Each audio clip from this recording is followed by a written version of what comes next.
Cerita cinta, ternyata istriku CEO. Bab 21. Sebelum lanjut, jangan lupa bantu like-nya bosku, karena like itu gratis. Viola tercekat mendengar pertanyaan itu, apalagi saat melihat mata Aldi menembus dalam kenetranya. Gadis ini terdiam sejenak untuk memikirkan alasan yang tepat bagi pertanyaan itu, membuat suasana di antara mereka menjadi hening. Itu, Viola masih terbata-bata, namun tatapan Aldi masih mencecar dirinya, walaupun tanpa kata-kata yang terucap. Tapi mampu mendesak pikiran Viola untuk segera memberikan jawaban. Sebenarnya, aku ini orang kepercayaan bos, jadi bos aku mempercayakan semua urusan keuangan perusahaan ke aku, jawab Viola, berharap suaminya itu akan percaya. Debar jantung Viola semakin cepat, seolah ia sedang dikejar oleh sesuatu yang kian memojokkannya. Oh ya, sampai-sampai business card ini juga atas nama kamu? Tanya Aldi lagi. Viola berusaha memperbaiki ekspresi wajahnya yang tegang, dengan senyuman manis yang terlihat tenang. Iya, saking percayanya dia sama aku.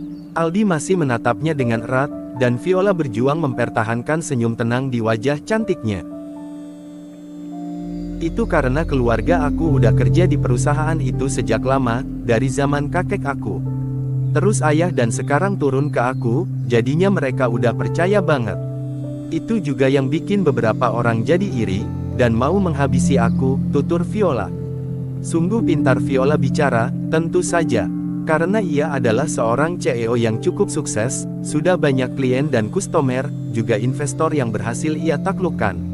Tentu saja Aldi juga berhasil terdistraksi dengan ucapannya, apalagi dengan ekspresi Viola yang meyakinkan.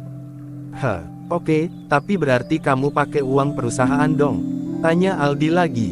Viola tertawa kecil sambil memegang tangan Aldi, membuat pria ini menelan salivanya dengan berat. Ya enggak dong, Bang. Itu uang aku, karena bulan lalu mereka belum bayar gaji. Jadi aku berhak ngambil gajiku. Sahut Viola lagi. Aldi mengangguk mendengar alasan itu, cukup masuk akal terdengar di telinganya. Membuat suasana hening lagi di antara mereka. Viola juga sadar kalau ia sedang menggenggam tangan Aldi, gadis ini buru-buru melepaskannya. Ups, maaf, ucap Viola. Enggak apa-apa kok, sahut Aldi jadi salah tingkah. Rimbun pohon bambu bergoyang lembut dihembus oleh angin sore, menciptakan gemerisik yang mengalun seirama dengan suasana hening di antara mereka berdua. Mereka duduk berdekatan di tempat itu, namun tanpa sepatah kata pun yang terucap. Viola, panggil Aldi, akhirnya keheningan itu pecah juga. Iya. Makasih ya, ucap Aldi lagi. Makasih untuk apa? Tanya Viola balik. Aldi tertawa kecil. Yah, karena kamu harus ngorbanin uang gaji kamu. Gimana kalau aku ganti? Berapa nomor rekening kamu? Viola tersenyum. Kamu mau ganti? Tanya Viola balik. Iyalah, itu kan uang kamu. Masa aku pakai buat kebutuhan dapur aku dan anak-anak aku? Aldi mengeluarkan ponselnya, siap untuk melakukan transaksi. Tapi mereka juga udah jadi anak-anak aku, Bang, sahut Viola, membuat mata Aldi kembali menatapnya. Lalu dalam detik berikutnya, suara tawa pelan terdengar dari bibir Aldi. Oh ya, jadi, kamu udah anggap Airin dan Faiz sebagai anak kamu juga? Viola menggedikkan bahu. Ya gimana ya, mereka itu pinter-pinter banget sih. Mereka punya kelebihan yang belum tentu dimiliki anak lain, seperti Faiz. Suaranya merdu waktu baca Al-Quran. Terus dia juga udah bisa jadi imam sholat, di umur dia yang baru 12 tahun, bukannya itu keren ya? Oh ya, emangnya Faiz pernah jadi imam sholat? Tanya Aldi, yang mulai tertarik dengan obrolan itu. Iya, Bang, aku aja pernah diimamin sama dia. Terus si Airin, dia itu pinter banget ngelukis Iho, Bang. Nanti aku tunjukin deh, hasil lukisan tangan dia. Pasti kamu kaget deh liatnya, ujar Viola lagi dengan antusias. Masa sih? Aku jadi enggak sabar liatnya, sahut Aldi. Abang, ini kan udah sore, dan kamu juga baru pulang dari kota, mending kamu mandi dulu sana. Pinta Viola sambil mengelus pundak Aldi. Aldi sedikit terkejut dengan sikap Viola, ia menatap tangan putih itu yang kini menempel di pundaknya. Seketika Viola langsung sadar, dan menarik tangannya dari sana dengan segera. Aduh, maaf, Bang. Aku enggak bermaksud pegang-pegang kok. Aldi terkekeh kecil, melihat pipi Viola yang bersemu merah. Lalu ia kembali menatap gadis itu dari ujung kaki hingga ke wajahnya. Viola yang menyadari kalau dirinya sedang ditatap langsung memalingkan wajahnya. Kenapa, Bang? Kamu enggak suka ya aku pakai dress ini? Tapi kata Ika, oh, bukan gitu kok. Aldi segera memotong ucapan Viola. Aku bukan enggak suka, tapi apa, Bang? Aku nggak ngangka aja, bakalan bisa lihat dress itu lagi. Karena udah lama banget, bahkan aku sampai lupa kalau pernah pesen dress itu sama Kang Ivan, sahut Aldi. Viola terkejut mendengarnya. Hah? Serius kamu pesen dress ini sama dia? Aldi mengangguk sambil tersenyum kecil. Iya, waktu itu, saat Abah nyerahin semua warisannya sama aku, dan kebetulan panen lagi bagus.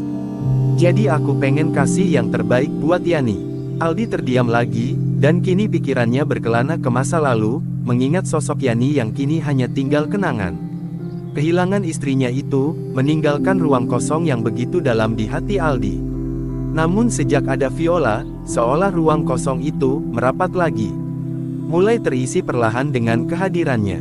Mata Aldi melirik Viola di sampingnya, membayangkan jika sosok gadis ini bisa menggantikan peran yang pernah diisi oleh Yani. Membuatnya tersenyum kecil tanpa ia sadari. Kenapa, Bang, kok senyum-senyum sendiri? Tanya Viola, seketika Aldi tersentak dari lamunan. Ah, enggak apa-apa, ya udah, kalau gitu aku mandi dulu, ya. Intinya kamu cocok pakai dress itu. Cantik, ucap Aldi salah tingkah, lalu ia pergi meninggalkan Viola. Pria ini memukul-mukul kepalanya sendiri, mencoba menghilangkan pikiran tadi dari otaknya. Aduh, Aldi, kamu mikir apa sih? Masa kamu benar-benar mau jadiin Viola istri kamu? Ya mana mungkin dia mau, Al. Dia itu masih gadis, masa ia mau sama duda anak dua kayak kamu? Li, udah sana pergi, hush.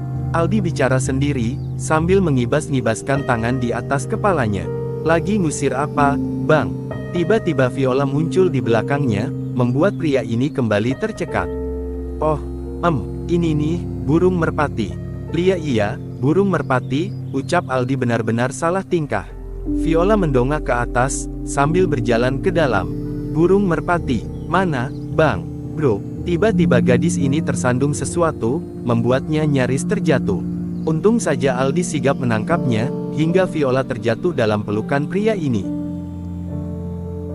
Mata mereka saling bertemu untuk sesaat, membuat debaran jantung keduanya seolah berdetak tidak karuan.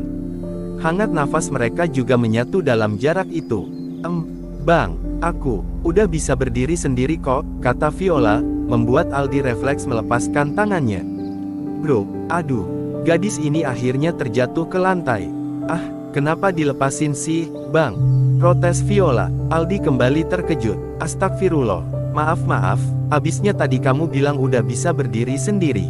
Aldi gegas membantu Viola lagi. Ya tapi kan lepasnya yang bener dong, Bang. Sakit nih, gerutu Viola sambil membersihkan dressnya. Aldi malah tertawa melihat sikap Viola yang merajuk, membuat Viola mengerutkan kening. Ih, kok kamu malah ketawa sih? Abisnya kamu marahnya lucu, kayak ikan buntal, ejek Aldi saat melihat pipi Viola menggembung.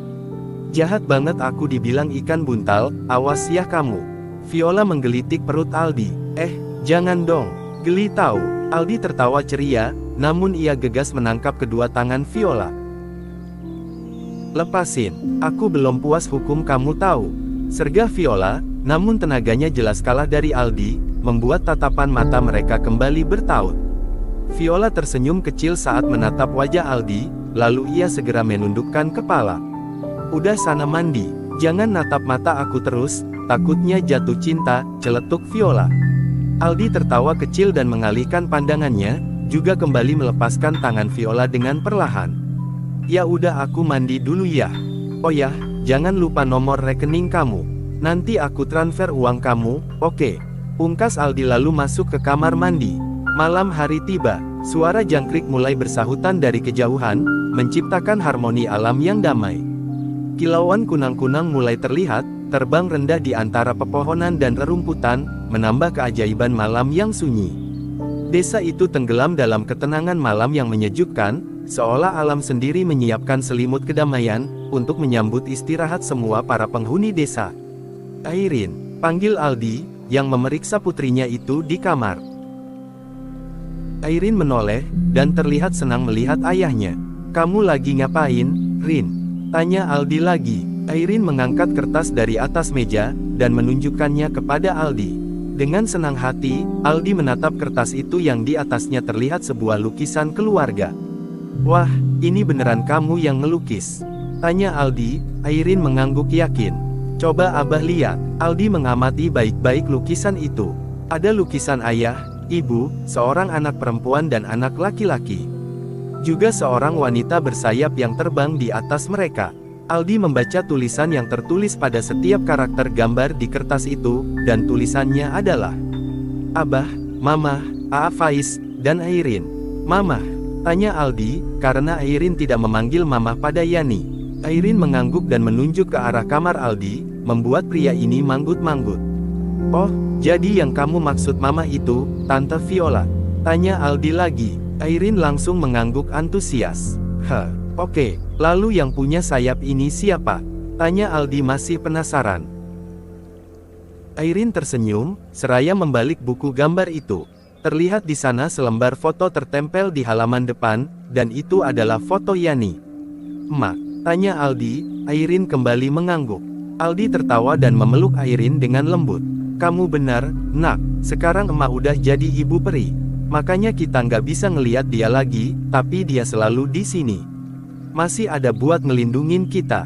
Aldi mengecup kepala Airin, lalu mengelus pipinya. Ini udah malam, kamu tidur ya? Airin mengangguk dan mencium pipi Aldi. Gadis kecil ini lalu membereskan buku gambar dan alat tulisnya, membuat Aldi terdiam dan memperhatikan. Beberapa detik kemudian Airin berhasil membereskan semuanya dengan baik dan rapi, membuat Aldi mengelus kepala Airin. Bener kata Tante Viola. Kamu emang anak pinter. Ya udah bobo ya. Abah keluar dulu. Setelah Aldi keluar dari kamar Airin, pria ini beralih ke kamarnya sendiri. Namun sebelum ia masuk, Aldi mengetuk pintu dulu. Tok, tok, tok, masuk. Ucap suara dari dalam. Terlihat Viola sedang duduk di depan cermin sambil menyisir rambutnya. Gadis ini menoleh, saat sosok Aldi terpantul di cermin. Abang, kebetulan, aku juga mau ngomong sama abang. Oh ya, kamu mau ngomong apa? Tanya Aldi.